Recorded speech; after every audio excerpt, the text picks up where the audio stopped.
কোনো কিছু অ্যাচিভমেন্ট পেতে গেলে লক্ষ্যটা স্থির রাখতে হয়, নিজের দোষটা, নিজের খামতিটা জানতে হয়, নিজের দোষটা স্বীকার করতে হয়, নিজের ভুলটা বুঝতে হয় এবং সেখান থেকে নিজেকে আবার নতুনভাবে গড়ে নিতে হয়।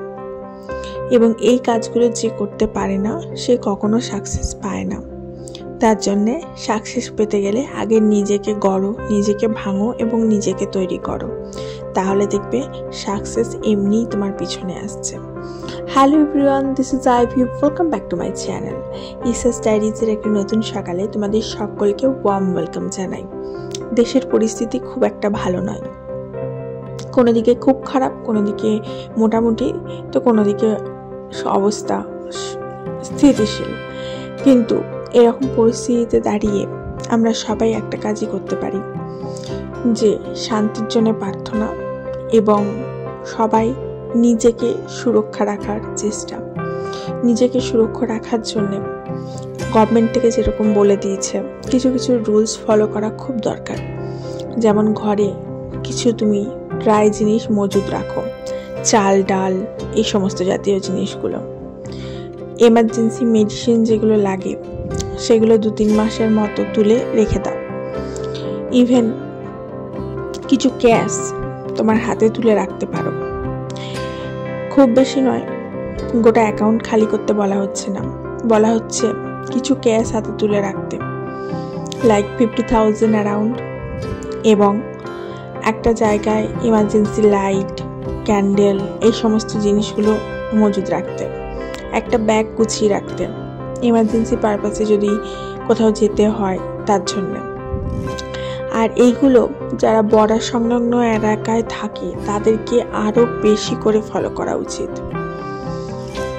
আর আমাদের যারা আছি, যাদের বর্ডার সংলগ্ন এলাকায় নয়, তাদের অবশ্যই কিছু জিনিস ঘরের মধ্যে মজুদ রেখে দেওয়া খুব দরকার। যেমন করোনা আবহাওয়া সৃষ্টি হয়েছিল, ঠিক তেমনই এখনই যুদ্ধ আবহাওয়া সৃষ্টি হয়েছে। যুদ্ধ জিনিসটা কারোর জন্যই মঙ্গলময় নয়।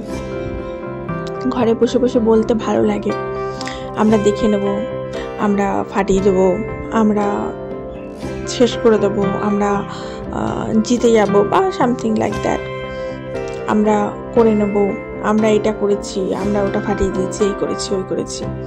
বাট যারা ওই পরিস্থিতিতে ওই জায়গায় দাঁড়িয়ে সিচুয়েশনটা ফেস করছে তাদের জন্যে সেই সিচুয়েশনটা কখনোই সুখকর নয়। ইভেন আমরা যারা সাধারণ নাগরিক রয়েছি তাদের জন্য এই সিচুয়েশনটা সুখকর নয়। যখন সেনার অভাব পড়বে তখন এক্স আর্মি অফিসারদের ডাকা হবে, এক্স যারা আর্মিতে রয়েছে, বিএসএফে রয়েছে তাদেরকে ডাকা হবে। সেখানেও কমতি দেখা গেলে সাধারণ মানুষদের ঘর থেকে ডাকা হবে যুদ্ধে জয়েন করার জন্য। সুতরাং যুদ্ধ কখনোই ভালো জিনিস নয় বা কারোর জন্য মঙ্গলময় নয়।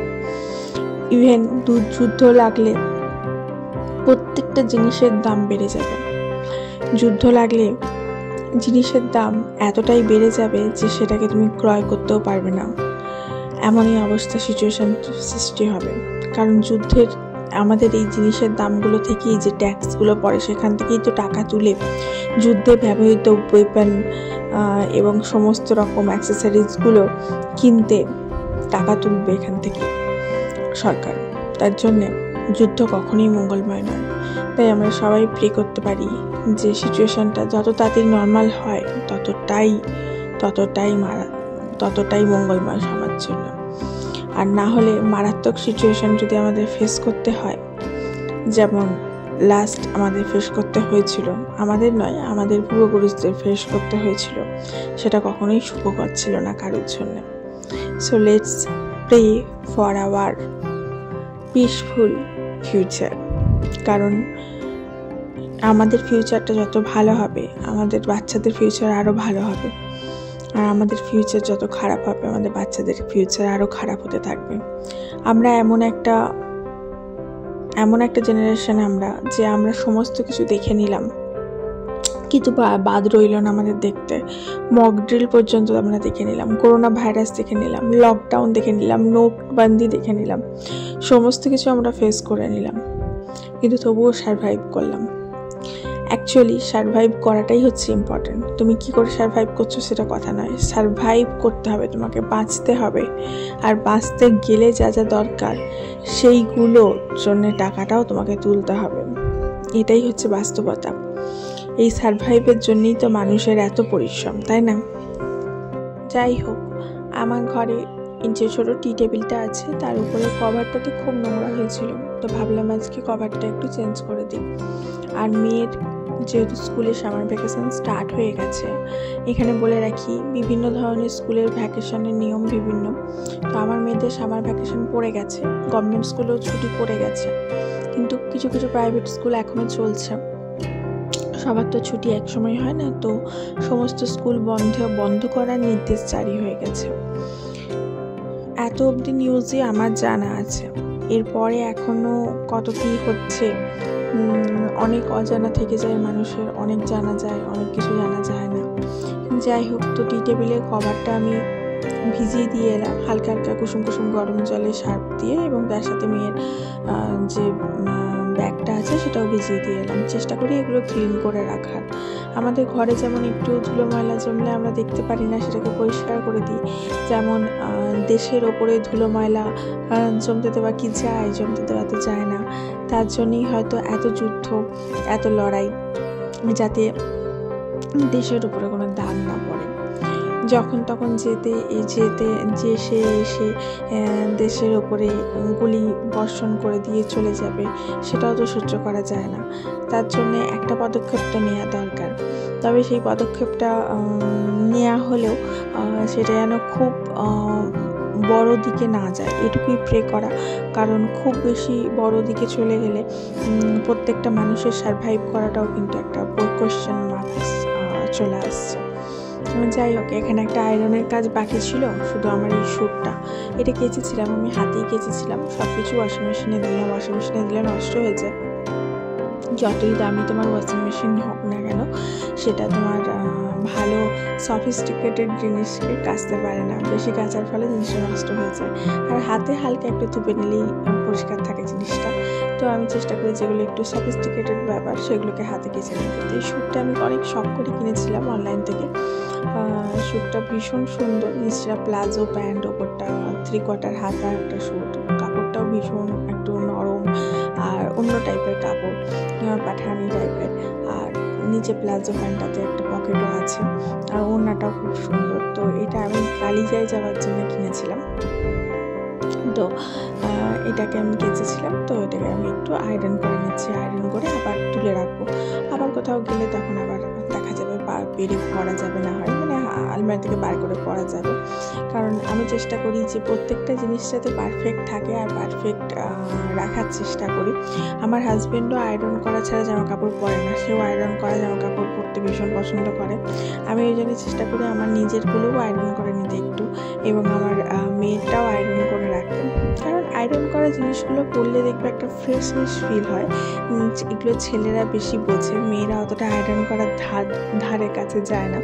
কিন্তু ছেলেরা আবার আয়রন করা জামা প্যান্ট ছাড়া কিন্তু একদমই পরে না, কারণ ওটার মধ্যে তারা একটা সোয়াগ, একটা ফ্রেশনেস, একটা এনার্জি ফিল করে।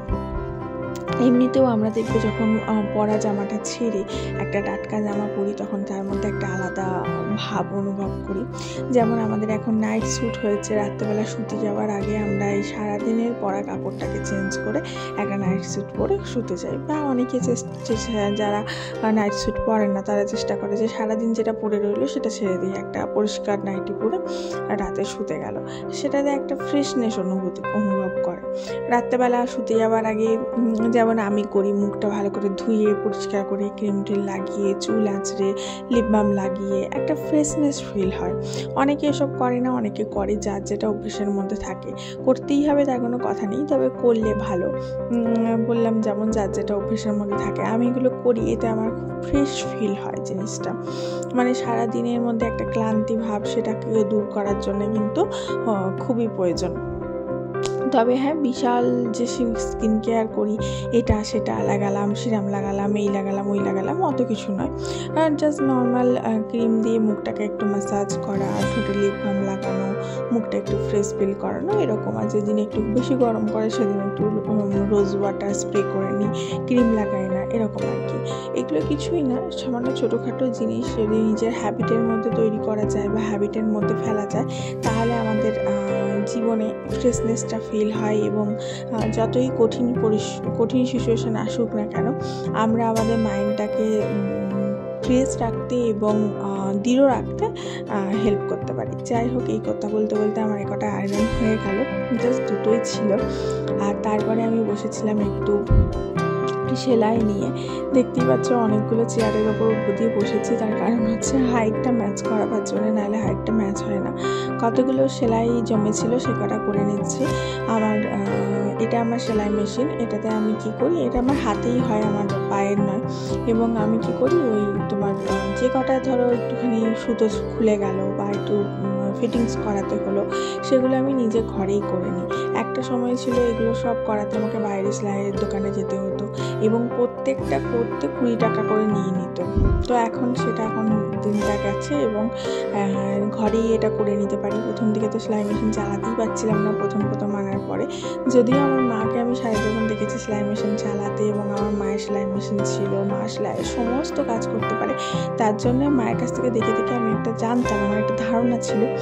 তো তারপরে আমি নিজে কিনি এবং নিজে কেনার পর আমার ওই যে বললাম, যেহেতু প্রথম করতে পারছিলাম না, তারপরে হালকা করে করতে অভ্যস্ত হয়ে গেছে। যাই হোক, ভিডিওটা তোমরা যারা দেখছো অবশ্যই কিন্তু একটা লাইক করো, ভিডিওটা একটু শেয়ার করে দিও, আর চ্যানেলটাকে অবশ্যই সাবস্ক্রাইব করে পাশে থেকো। মনে রেখো, তুমি সাবস্ক্রাইব করা মানেই হচ্ছে আমার বন্ধু হওয়া। বন্ধু যদি হতে চাও তাহলে অবশ্যই চ্যানেলটাকে সাবস্ক্রাইব করো। আর যারা অলরেডি চ্যানেলটাকে সাবস্ক্রাইব করে প্রতিদিন ভিডিও দেখছো, নতুন জয়েন হচ্ছে, তাদেরকে অনেক ভালোবাসা।